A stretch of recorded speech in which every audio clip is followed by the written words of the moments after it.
এমনিতে উম্মতে মুহাম্মাদের হায়াত কম, বেশি না কম?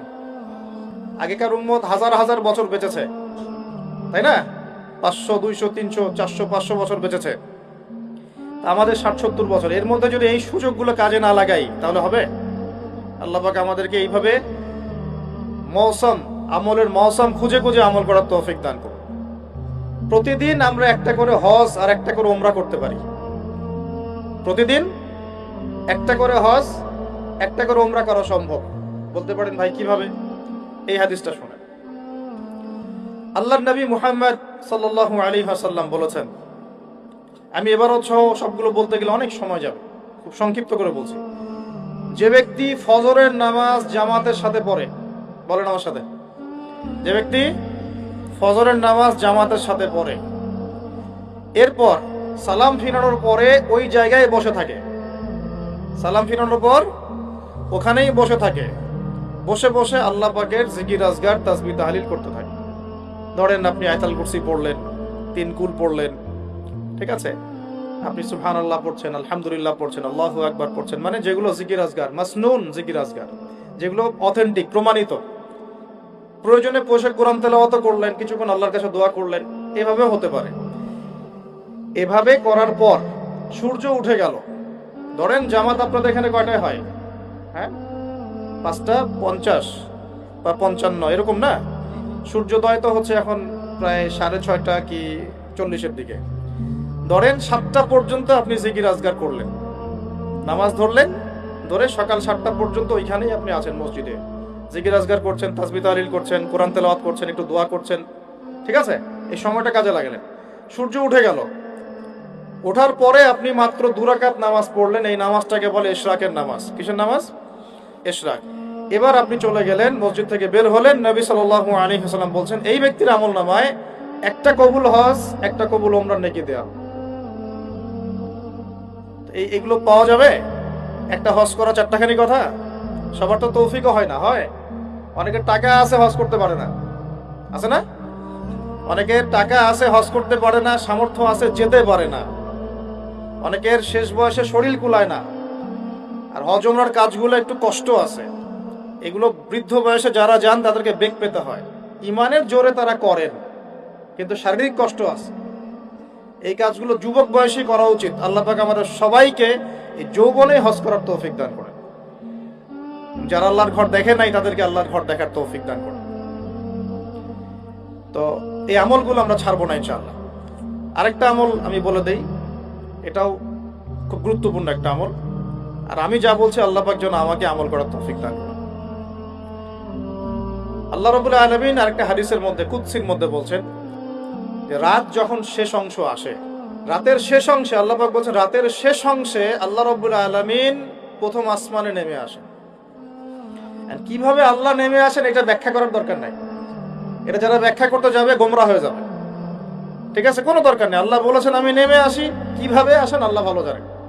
আল্লাহ পাক তার শান অনুযায়ী, তার শওকাত অনুযায়ী এটাকে বাস্তবায়ন করবেন, আমাদের ভাবার দরকার নাই, ঠিক আছে? কয়েকটা বিষয় নিয়ে খুব বেশি ভাবতে যাবেন না।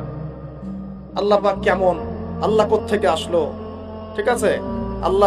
আল্লাহ পাক মানে আল্লাহর হাত কেমন, আল্লাহর চেহারা কেমন, আল্লাহ কেমন, অবয়ব আছে কি নাই, এত কিছু ভাবার দরকার নেই।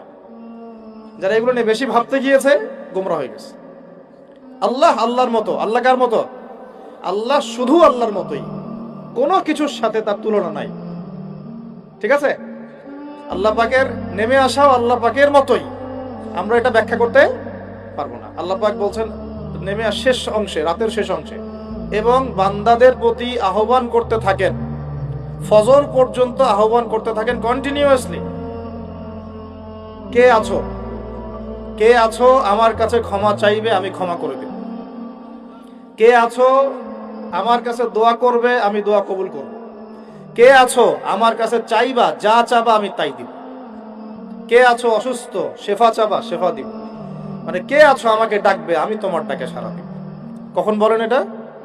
যখন আমরা ঘুমাই, যখন আমরা কি করি, একদম ফেসবুক চালাই, বসে বসে ইউটিউব চালাই, ওই সময় মেয়েদের সাথে কথা বলি, ওই সময় গার্লফ্রেন্ডকে সময় দিই, তাই না ভাই? এগুলা সারা রাত মেগাবাইট কিনে বোনাস প্যাকেজ কিনে, এগুলোই তো কাজ। যুবকদের কাজ কি এখন? যুবক ভাইরা শোনেন, আপনাদের জন্যই আমাদের এত পরিশ্রম। যাদের দাড়ি পেকে গেছে, 60-70 বছর বয়স হয়ে গেছে, বা 50-55 বয়স হয়ে গেছে, তাদেরকে নিয়ে আমাদের এত ফিকির নাই। তারা তাদের জীবনটা শেষ করে ফেলেছেন অলরেডি। আমাদের ফিকির আপনাদেরকে নিয়ে। আমাদের খুব ইচ্ছা, আমি নিজের কথা বলছি এবং আমার মতো যারা চেষ্টা করছেন তাদের কথা বলছি, তাদের খুব ইচ্ছা বাংলাদেশের 100% যুবক যেন নামাজি হয়। আমরা কি আশা করতে পারি আপনাদের কাছে এটা? বাংলাদেশের 100% যুবক যেন কোরআন তেলাওয়াত করতে পারে। পারা যাবে না? এটা পারা যাবে না? যাবে না? অসম্ভব কিছু? বাংলাদেশের 100% যুবক হারাম সম্পর্কে যাবে না। এরা হালাল খাবে, খেয়ে বুক ফুলায় বিয়ে করবে। বিয়ের চাপ দিবে বাসায়, না দিলে বিদ্রোহ হবে। না দিলে কি হবে? আমি তোমাদের সাথে আছি, সমস্যা নাই, প্রয়োজনে বিদ্রোহ হবে। কেন দিবে না? হালাল খাই, হালাল পড়ি, নিজের কর্মসংস্থান আছে, একটা দিনদার মেয়েকে বিয়ে করবে। তারপরেও কোনো অবৈধ সম্পর্কে যাবে না। যে অবৈধ সম্পর্কে গেছে সে আল্লাহর রাস্তায় জিহাদ করতে পারবে না। আর এই শব্দগুলা খুব শোনার অভ্যাস তৈরি করেন। বাংলাদেশে একটা শ্রেণী এখন উঠে পড়ে লাগছে এই শব্দটাকে মিটাই ফেলতে, এবং তারা দাড়ি টুপি বলেই মানুষ। দাড়ি টুপি পাগড়ি জুব্বা নিয়ে এই শব্দগুলোকে ইসলাম থেকে, কোরআন থেকে মুছে ফেলার চেষ্টা করতেছে। সবার আগে তোমাদেরকে 5 ওয়াক্ত নামাজি হইতো, সবার আগে তোমাদেরকে কোরআন বলা হইতো, এবং দিনের প্রত্যেকটা কাজ নবী সাল্লাল্লাহু আলাইহি ওয়াসাল্লামের সুন্নত মোতাবেক করতে হবে। এইভাবে যখন নিজে থেকে গড়ে তুলবা, হালাল রিজিক খাবা, তারপরে নেককার স্ত্রী বিয়ে করে আদর্শ পরিবার গঠন করবা, সবাই সৎ কাজে আদেশ করবে, অসৎ কাজে নিষেধ করবে ইনশাআল্লাহ। বাংলাদেশের প্রত্যেকটা এলাকায় যুবকদের একটা কাফেলা তৈরি করতে হবে, এবং এই কাফেলার উদ্দেশ্য হবে একটাই, যে কোরআন সুন্নাহকে হাতে নিয়ে দুনিয়াতেও সফল হব, পরকালেও জান্নাতে যাবো ইনশাআল্লাহ। এবং আল্লাহর জমিনে আল্লাহর দিন কায়েম না হওয়া পর্যন্ত হাল ছাড়বো না ইনশাআল্লাহ। ইসলামের দিন রাত আর পশ্চিমাদের দিন রাত এক নয়। ইসলামে দিন শুরু হয় সূর্য ডুবলে। সূর্য ডুবে গেছে মানে দিন শেষ, নতুন দিন শুরু হলো। তো আমরা এখন জুমার রাতে আছি না নাই? আছি। তো জুমার রাত চলছে, আগামীকাল জুমার দিন। তা আমাকে বলা হয়েছে যে আপনাদের এলাকায় একটা সমস্যা, যে জুমার নামাজের আগে আগে আপনারা মসজিদে আসেন। কথা কি সত্য না মিথ্যা? হ্যাঁ, সত্য না মিথ্যা? ধমক দিব না, আগে একটা ফজিলত বলি, শুনেন।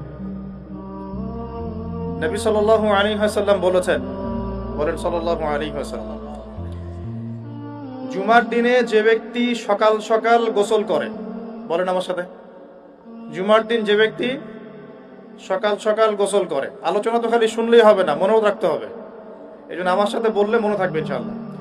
জুমার দিন যে ব্যক্তি সকাল সকাল গোসল করে, উত্তম কাপড় পরিধান করে।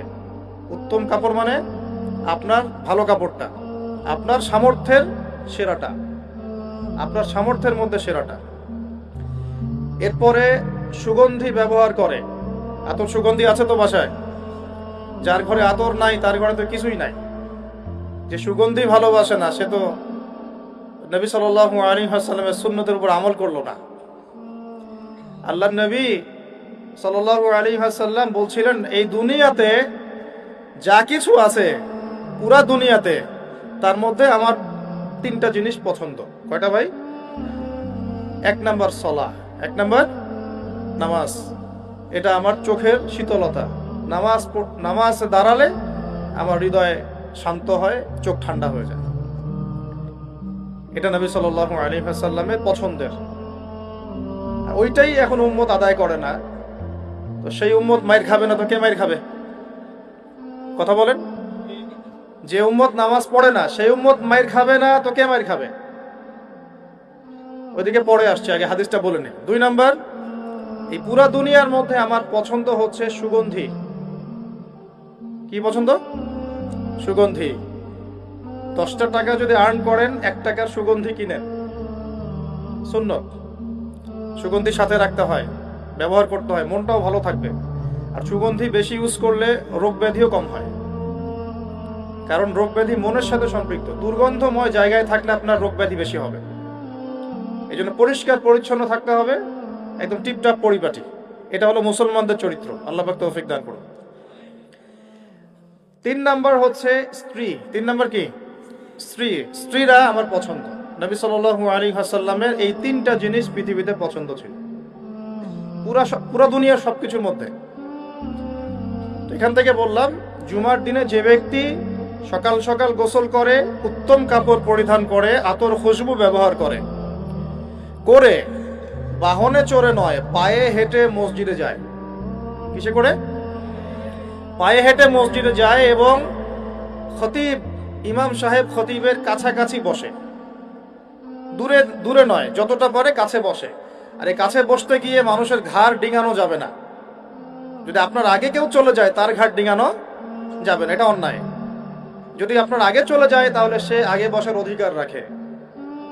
তো ঘাড় না ডিঙিয়েই যদি যাওয়া যায়, যতটা সামনে যাওয়া যায়, ইমামের কাছাকাছি বসে। এরপর ইমাম সাহেব খুতবা শুরু করলে মনোযোগ দিয়ে খুতবা শোনে।